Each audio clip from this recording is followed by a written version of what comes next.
A poor, landlocked nation once dependent on foreign aid has, in just 2 years, rejected global lenders and moved to seize control of its own resources.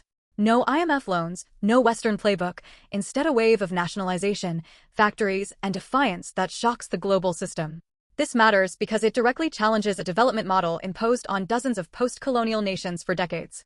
The country is Burkina Faso, long known more for poverty and instability than power or independence.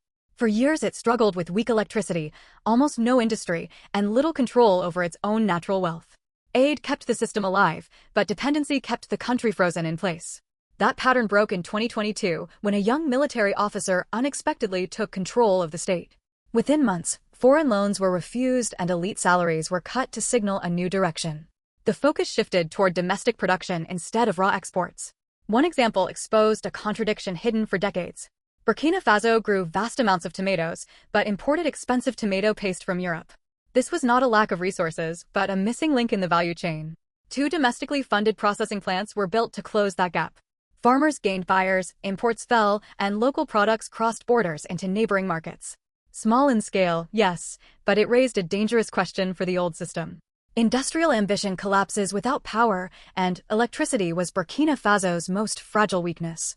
Fewer than 1 in 4 citizens had reliable access, with rural regions falling into darkness every night. The grid depended heavily on imports, making blackouts a vulnerability beyond national control. Instead of patching the system, the government chose to rewire it from the ground up. Large-scale solar plants became the fastest lever to pull. One facility after another came online, feeding power into the national grid. Together they began supplying a meaningful share of demand while cutting fuel imports. For a country threatened by desertification, solar was not ideology but necessity. Still, critics warned that maintenance costs and technical expertise could become long-term traps. Then came a move that shifted global attention almost overnight. Officials publicly explored nuclear energy partnerships to secure future baseload power. For a poor Sahel nation, nuclear sounded absurd to some and revolutionary to others. The message was clear. This was not about surviving today but reshaping the next 50 years. Energy stability unlocked something even more ambitious. Burkina Faso announced its first domestically branded electric vehicle. But an electric vehicle means little without roads, and isolation has always been Burkina Faso's silent enemy. As a landlocked nation, every export depends on fragile corridors beyond its borders. To break that constraint, construction began on a major highway linking western hubs to coastal trade routes. The project promised faster logistics and a new commercial spine across West Africa. Supporters saw integration while skeptics saw debt and execution risk piling up.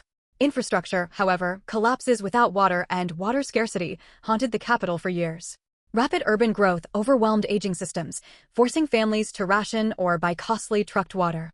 Without water security, industrial plans were little more than drawings on paper. Phase 2 of a massive water transfer project aimed to change that reality. New pipelines and treatment capacity were designed to supply over 1 million residents and emerging factories. Clean water reduced disease, but healthcare weaknesses still threatened human development. Maternal and infant mortality remained among the highest in the region, with doctors painfully scarce. New hospitals and training partnerships targeted both infrastructure and human capital at once.